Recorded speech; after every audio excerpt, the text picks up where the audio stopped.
corporate America has been shoving their virtue down our throats, from outwardly supporting abortion to celebrating a man who says he is a woman. The majority of Americans, quite honestly, we're just getting sick and tired of this demeaning culture these companies are cultivating in our nation. And it's, as someone who is a consumer, it's quite frankly very frustrating to go into a store and wonder, can I be spending my dollars at this store, or is this store doing everything possible to tear at the fabric of our society? Hey everyone, it's Kristan Hawkins. Welcome to this new episode of the Explicitly Pro-Life podcast.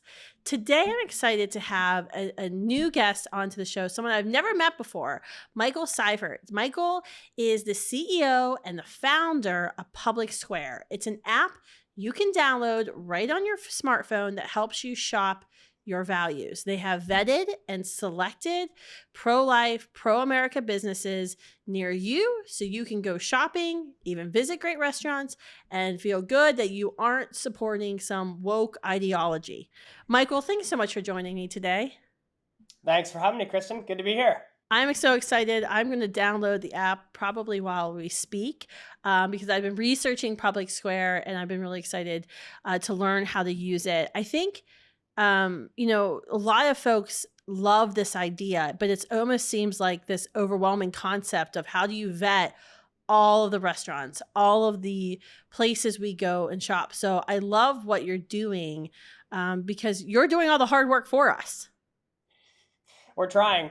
It's a lot of work, but what's great is that we've got amazing businesses that add themselves to the platform. And as a part of that editing of their business profile, they actually agree to respect a set of 5 core values. It's explicitly written on our site that we are pro-life, pro-family, pro-freedom. And when businesses sign up, we ask them to respect those values and not spend time, money, or resource antagonistically against the values. Then, once they're on the platform, or once they're in our queue, basically, we have a great vetting team that are young, hungry activists that are looking to change the country for traditional values so that our country would be more of a pro-life, pro-family, pro-freedom place. And they're vetting these businesses. They're doing online cursory searches, making sure that there's nothing that stands out that's antithetical to these value systems that these businesses have agreed to. And once both of those things happen, little green button gets pressed and they go live on the platform. Then, finally, we ask regularly for consumer feedback. So we like for consumers to give us feedback about the business interactions that they're having. And we're thrilled to say that since 11 months since our nationwide launch, July 4th of 2022, we have courted over 50,000 business vendors to the platform of all different industries, backgrounds, services, products, goods, and we're just getting started. That's amazing. I guess to back it up from the app, which I'm going to start just downloading now because this is the best way to hold myself accountable. PublicSq, or even PublicSq.com. I'm doing it right now, buddy. Let's go. That's awesome. Hopefully the Wi-Fi is good enough. No, I guess my question is, what made you think, I have to devote my life to this? Like, what was that moment where you're like, that's it, I had enough, no more tuck-in swimsuits from like, what were you doing? Were you in like Target and there was like a tuck-in swimsuit that's a girl swimsuit for a guy? Like what was like, that's it, I'm doing my life to this? It's interesting. I actually look all the way back to 2014. I was driving on a Tuesday morning at 11 a.m. in St. Louis, Missouri. And I remember looking on the side of the road and there was a Chick-fil-A. I was visiting some family members. I was on the phone and the Chick-fil-A, I noticed, I was kind of distracted, but the Chick-fil-A had 2-hour line out the door. I was like, what the heck? This is so interesting. People had lawn chairs and umbrellas and they were literally lined up down the road. So I pull over and I told my buddy, hey, I got to call you back. I hung up and I Googled what's happening at Chick-fil-A today. Turns out it was National Protest Chick-fil-A Day. What was fascinating is that there were only like 5 protesters out front. The 2-hour line, those were supporters that had taken time out of their jobs to go and spend money with Chick-fil-A, even though it would cost them a lot. A 2-hour line, they were waiting. They did this not because they love their chicken sandwich so much. Obviously, Chick-fil-A chicken is like anointed. Yeah. It's fantastic. But the reason they stood outside it is God's chicken. It is God's chicken. The reason they stood outside that day was not just because of the great product. It was also because they finally felt represented in their values. While progressive culture had dominated corporate America, even back then, Chick-fil-A was taking a stance and saying, you know what? No, we're going to kind of hold to our more traditional Christian values. And in the process, they were rewarded so heavily for it. Turns out that was Chick-fil-A's most successful day to date. And so what was meant for harm against Chick-fil-A with a sort of boycott actually turned into good and bolstered their business. And I remember thinking all the way back in 2014. I feel like there's a scripture verse for that, by the way, somewhere. Yeah. Yeah. Well, keep going. The Lord is pretty clear that if you pursue the kingdom of heaven and its righteousness, all other things will fall into place. And when Proverbs 3:9 says, honor God with your wealth, he's not playing around. And so thankfully, you've got an amazing movement that was displayed that day of consumers that felt like, finally, somebody's standing for the values that I believe in, and I'm going to support them. Now, I pull aside, I Google that, I have a moment of reflection, and I think to myself, whoever can one day figure out how to mobilize that group of consumers to spend money with businesses like Chick-fil-A with any frequency, like, is going to fundamentally change the economy. And I'm really grateful that 7 years later had kind of the formal idea for PublicSq that would exist as the tip of the spear in this parallel economy that would be pro-life, pro-family, and pro-freedom. And I remember in January of 21, after having kind of this decade built up of frustration and a hope for a solution, finally feeling like, what if we actually just mobilize everyone on a platform, give them connection and trust as a component of every transaction, and allow for us to change the country with the power of our wallets. We can make it free for businesses and users to join, and we'd make our money from selling advertisements from some of the high quality businesses that want to up their exposure. And it just took off. And so I'm so grateful that I have given my life to this, because it's required a lot of sacrifice, but it is so incredibly rewarding. That's awesome. What were you doing before you started vetting 50,000 businesses for woke ideology? I was a marketing director for a real estate investment firm. So very different than what I'm doing today. But I'll tell you that I did have a pretty cool podcast called Refining Politics and Culture that I hosted for about a year and a half, and had a great regular audience from around the country, as well as over 100 countries around the world. And I did that kind of on the side. And what was neat is I got to hear a lot from the audience that would reach out and share that, hey, I'm tired of companies turning against me. Do you have any alternatives? I kept getting that question because I would talk often about how the economy was starting to turn kind of hyper progressive. So while I was a marketing director with my full-time profession, I also had a lot of opportunity to connect with the people through my podcast that would end up being our consumers. And it informed a lot of what we do today. Yeah, you're right. We hear that a lot, Students for Life, of, well, where do I go? Where can I go that's an alternative to X if I'm pro-life? I just saw that they did this terrible, terrible thing.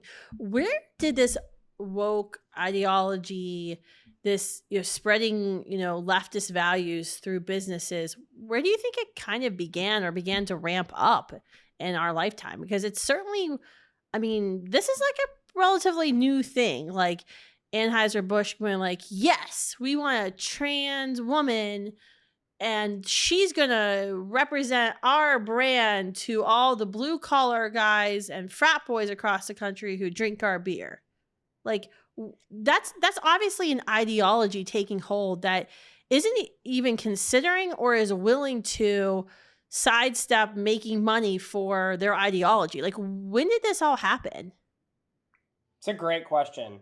And not to go too deep, but what I will say is that it's important people understand there are two frameworks that can guide an economy, both from an investor standpoint and also from a consumer standpoint. One is called shareholder capitalism. Shareholder capitalism is the belief that businesses should primarily be about serving the needs of their consumers and their shareholders.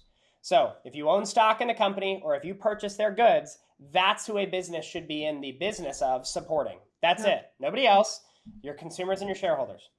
In my mind, that's kind of the purest form of a healthy capitalism. You're not serving government interests. You're not serving lobby interests. You're not serving other external stakeholders or political interests. You're serving your consumers and your shareholders. But back in the 1970s, the economy started to move from a shareholder capitalism to a stakeholder capitalism.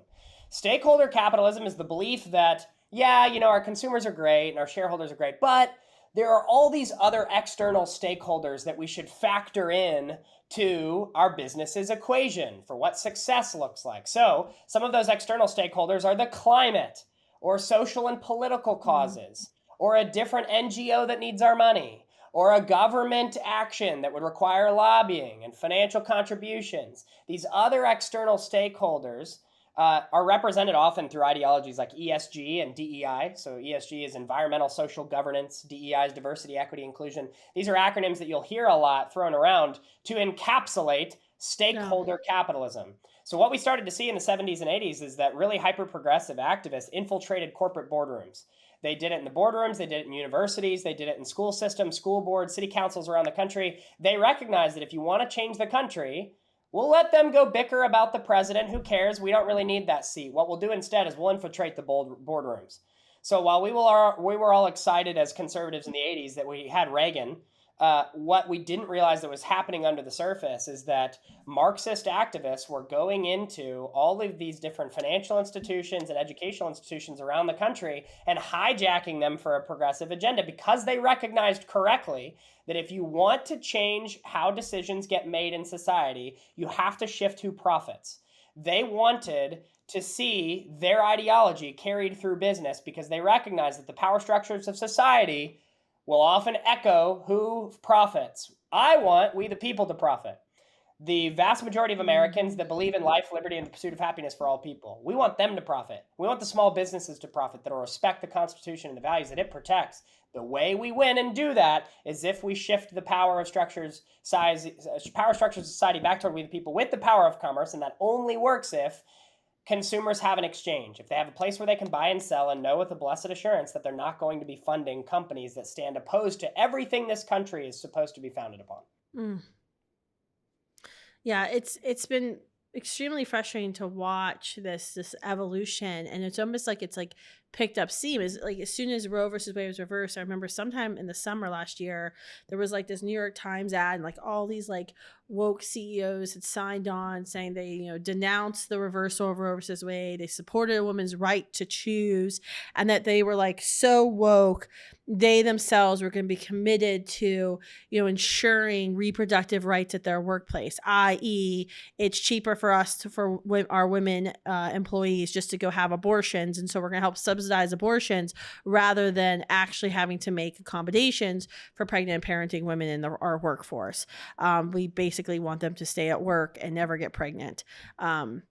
They're being so woke now. I saw an article just the other week where some of these companies are saying we offer very lucrative egg freezing programs for you. So you can stay working here, but you can freeze your eggs. So later on, if we fire you or lay you off or you quit, then you can maybe go have a child, but not while you're working here, because that would be too much of a investment from us.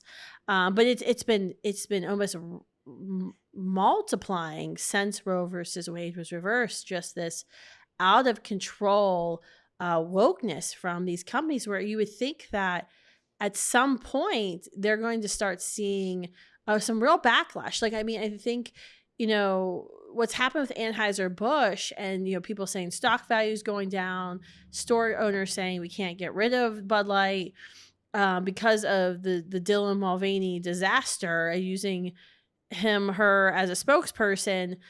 Why do you think that's only happened with that one company? Why hasn't it happened with like Target, which I saw something just this morning about Target's new swimsuit line for men who want to be girls and they can tuck it in, or for girls who want to be boys, they can, flattens their chest. Like, this is just being sold at Targets near you. Like I'm almost like I have to go return something to Target. And I'm like petrified to go back in Target because it's getting close to Pride Month.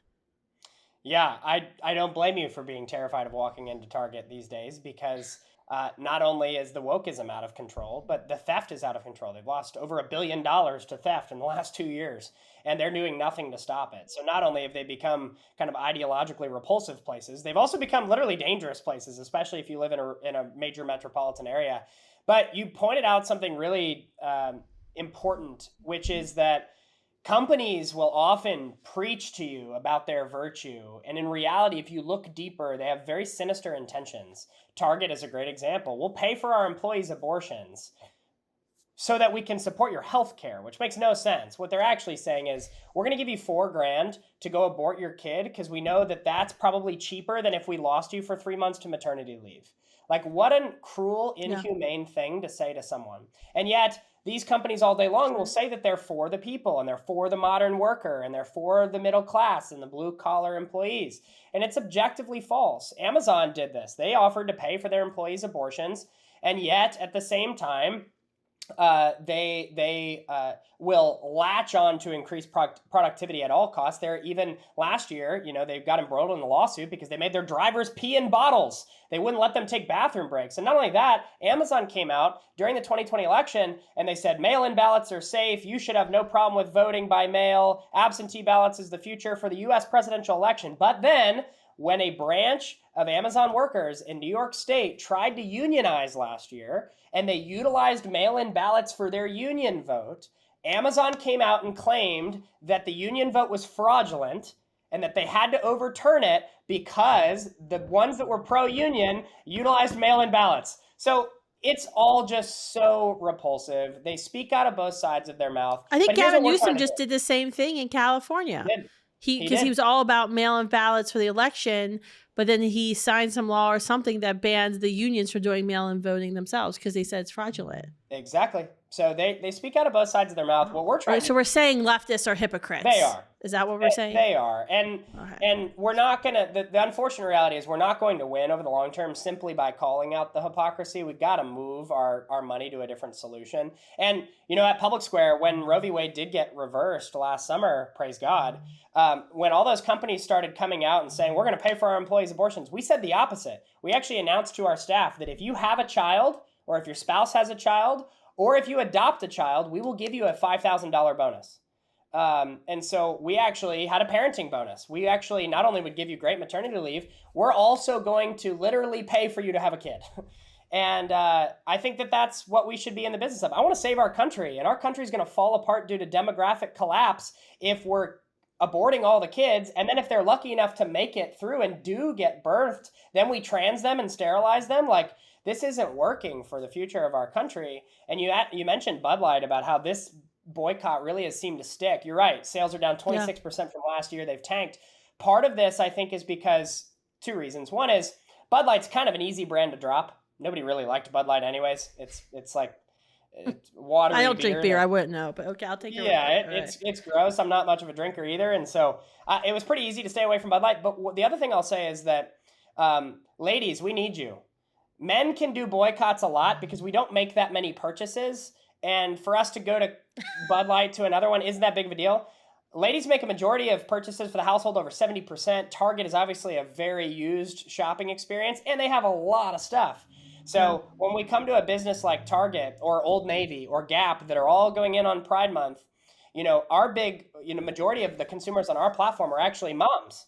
So our big plea to the moms on our platform is, hey, recognize that for the sake of the next generation, this indoctrination can't stand, and it can actually stop if you put your consumer buying power behind another alternative. And we want to help with that. What's a better alternative than Target? Help a mom out. Yeah, who does a lot of buying. Where can I go? I'll tell you that for in-person retail, there's not a ton, but if you go online, which so much of shopping happens online today, there's not much that you could find at Target that you can't now find even on our app. And so while Target may be sort of the move for quick little hits, and it's not that much worse than Walmart, I would say that. Wait, Walmart's just as bad as Target? Oh, Walmart. I mean, I thought Walmart corporate would be better than Target, but I don't want to go into a Walmart. They're definitely better than Target, but they're not not great. And I would encourage people too that Walmart's now selling Plan B, I'm pretty sure. And I think they might be offering abortion benefits or something. Yep, they are. Walmart, or they may have stopped. Okay. So we'd encourage people, look at what you're actually, and this isn't a shame thing. Like, ultimately, there are times when, Kristan, you and I talked at the outset of this podcast before we started recording. Like, there are times when it's just impossible to avoid some of the, look, we've got iPhones. Like, iPhones are awful. Apple endorses their employees' abortions. Most of the major car brands, like these big brands, are sometimes unavoidable. But if you look at, what do I actually need today? Do I need new skincare? Great. There are alternatives for that on even our app. Do I need a new pair of shoes? Great, we have alternatives. Do I need household cleaning supplies? Great, we have alternatives. And then, you know what? If I have to go because I forgot something and I got to go to Target and it's 5 minutes, like, that's okay. We're not going to win if we say overnight that you can never touch a woke business again. But here's our encouragement to people. We will never see a country that is void of this woke corporatism unless we start somewhere. We have to start somewhere. And we encourage people, even move one purchase a week to a business that shares your values. If you even do that, you'll start to notice that the money shifts into the right hands, and those businesses will continue to prosper, while the wrong ones that have abused their trust in the American household for far too long start to feel the pain like Bud Light did. We're going to be amazed at how many of those big woke brands backtrack and how many amazing small businesses that love their country, love life, love family, love freedom will prosper. So that's our goal. Let's have a long game mentality. Let's view this in decades, not in minutes. And let's recognize that we're creating a better future for our kids here. And that looks like doing what we can when we can to support those that support us. That's awesome. And it also seems like we just need to get Della and Mulvaney to make advertisements for Target and other companies. Yes, that's exactly right. If that dude does advertisements for Target, we may end up seeing a boycott as well. I mean, like, come on. He's like the golden ticket here for pro-life conservative boycotts. You're exactly right. Because everybody got on it was interesting watching that whole thing go down. I mean, so many different places have done, spokespersons who are trans. I mean, I think a Sports Illustrated swimsuit model edition thing had a trans woman on the cover. So a biological man with fake breasts posing. It was the cover of Sports Illustrated swimsuit model, which I'm not actually sad to see Sports Illustrated swimsuits, hopefully magazine, whatever, it's a big failure. That would be a good thing, I think, net for the country. But I'm like, what else, how else do you show Americans that this is what's really happening? Like, this isn't like conspiracy level stuff. This is real. I mean, I could not believe the trans stuff that Target is selling. And even the fact now, like, we went clothes shopping about 6 months ago and we travel as a family full time. So like, it's hard for me to not use the non-woke company because they required having to ship things. And I don't have a stable address to ship things to. It's a whole process trying to get my son and daughter's medicine to us on the road. Thankfully, I have many great Students for Life supporters across the country where I ship random vials and boxes of medicine to. But we were at Target like 6 months ago. We had to get somebody clothes, and like I couldn't figure out if I was in the boys or girls section. Like, I was like, I don't know. Are we still in the boys section? I'm not sure, because they're doing such a devious job of really confusing it. Like, I couldn't figure out what I was buying, and I was like, where are the little boy shirts? Like, I just need the little boy shirts. That's all I was looking for. I think that speaks to the problem right there. One thing I wanted to ask you that's a little bit off topic of PublicSq, which I have downloaded. I'm just going to sign up and log in after the show. That's awesome. So I'm very excited for that. So it is officially downloaded on my terrible iPhone. But I wanted to deviate a little bit from that because you're younger. For college age listeners, folks who just graduated college, young adults who are just getting out there in the marketplace, what would be your advice to a young person who's pro-life, and finding ways to serve the pro-life mission, in the business world? Because what you're doing is serving the pro-life mission, Michael. What PublicSq is doing is serving the pro-life mission. It's not like a traditional route of like starting a pregnancy center or sidewalk counseling or praying from an abortion facility. But what would be your advice or encouragement to young people who are getting into whatever business they're doing and how to find a way to serve the broader mission of the pro-life movement, which is making abortion unthinkable and unavailable? That's a great question. I'm glad you asked. I think the thing I would say more than anything else is don't compromise your conviction in order to achieve success in your career. I think the biggest problem that we have today is apathy. And there are far too many amazing pro-life individuals that have chosen silence instead of chosen action. And oftentimes it's not out of ill intent. It's to protect their career. It's to sort of go along to get Yeah. along. Get along to go along. It's out of a place of desire for amicability and belonging. But the problem is these companies continue to do what they do, and they continue to abuse the pro-life cause because we don't stand up and say, we've had enough of this. I was talking to a good friend at Target, actually, who shared that they have 700 people on a Telegram channel that are all pro-life, that are employees of Target at corporate offices. But the problem is they don't speak out enough. They don't share with their supervisors like, hey, you guys said you're paying for abortion, and I really don't love that. Like it feels pretty against the right to life for all people, especially those that are most innocent. And I have a problem with that. If you organized a coalition within different workplaces around the country, I almost called them woke places, but that actually would have been fitting as well. If you are pro-life and you gather with a few other people that agree with what you agree with, and you approach your supervisor and say, hey, I know you just released this company policy, and I'm not quitting. I'm just letting you know that that actually makes me feel really uncomfortable. And I think you need to know that not everybody loves this. If you say that, and there are strength in numbers, I guarantee you're not alone. You'd be amazed at the impact you can have. This happened a lot during the COVID shot season. I won't say the whole word because I don't know the censorship of podcasts these days. But with the COVID jab, we saw a lot of airlines, for example, Southwest, where the pilots finally were like, you know what, we're actually not cool with this. We want to let you know that this policy to force us to do this is something that we're uncomfortable with. And Southwest reverted. They said, you know what? Sorry, we didn't mean to poke the bear. No pun intended. We're going to pull back and we're going to respect your freedoms. So my encouragement to pro-life people around the country that are getting involved, whether you're a banker or whether you're working as a lawyer, or whether you're working at a coffee shop or whether you're at a retailer, whatever you're doing in your career and in your profession, do not compromise your core convictions to keep your job. That is how our society has led to some really disastrous places in the past. The history of the modern world is filled with examples where people basically said, well, I can't speak the truth because of my job. And unfortunately, that type of attitude will again lead to disastrous places if we're not careful.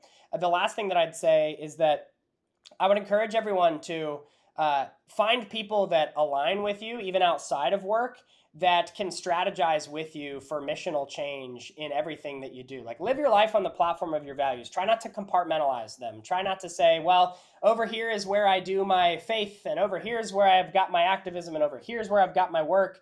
Like, recognize that if we want to win the country back for life over the long haul, it's going to take a lot of people just saying, you know what? I'm not afraid to share my views anymore, and I'm actually going to intentionally find those that believe what I believe so that we can create this strength in numbers. It's why podcasts like this are so important, because as a listener, there are thousands of other people that are listening like you are. That means you're not alone. There's a community that's blossomed here, and the more that we can lock arms and recognize that there's strength in numbers, the more we'll have a likelihood of winning over the long term.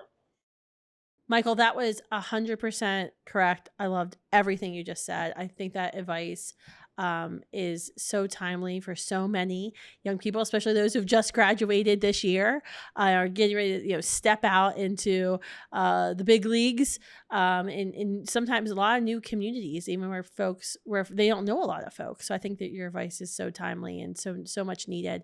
Where can folks, besides downloading PublicSq, the app, where else can folks follow you at? That's awesome. Thanks, Kristan. Yeah, you can learn more for pretty much any type of engagement you want to have with the company at PublicSq.com. So if you head to PublicSq.com, that's where you can sign up as a new consumer. You can get the links to the App Store or to the Google Play app on Google Play as the Android version. You also can follow us on social media. You can see some press releases where we keep people up to date on the company and different growth moves that we're making. And so I'd encourage everybody, check out PublicSq.com. You can also find us on Instagram at @officialpublicsq. That's a great place to get engaged and learn more about what we're doing and why we're doing it. So PublicSq.com is the best place to get started, and I really appreciate this opportunity to share with your audience about the importance of spending money in alignment with our pro-life, pro-family, and pro-freedom values. That's right. Your dollars are your vote, guys. So I'm so excited to have Michael Seifert on today and debut kind of to our audience, PublicSq, and the power that it holds. I hope you all will download it. Thank you so much for tuning in to this episode of Explicitly Pro-Life. Like and share. I'll be back next week.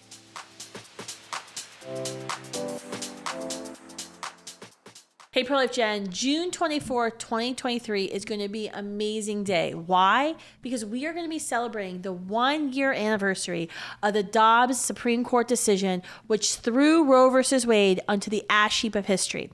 So, our team at Students for Life, our friends at Live Action, 40 Days for Life, and Pro-Life Partners Foundation have cooked up something very special. I hope you can join us in Washington, D.C. on Saturday, June 24th at the Lincoln Memorial for National Celebrate Life Day and our rally as we unleash a new dream for the pro-life generation. After the rally, we're going to be having a gala that night. That's not a fundraising gala. It's not like a dinner you've ever had, where we're going to be honoring the past heroes of the pro-life movement that ensured we got to the moment where Roe was reversed, as well as honoring those who are going to be leading our pro-life movement into this next era where we finally abolish abortion. So make sure you register now. Register now for the free rally and get your lanyard so you can get in. All you have to do is go to nationalcelebratelifeday.com and register. We'll mail you your lanyard so you can get in to the Lincoln Memorial Rally on Saturday, June 24th. And then if you can choose to stay with us, sign up that night for the evening Celebration of Life Gala. I hope to see you in Washington, D.C. on Saturday, June 24th.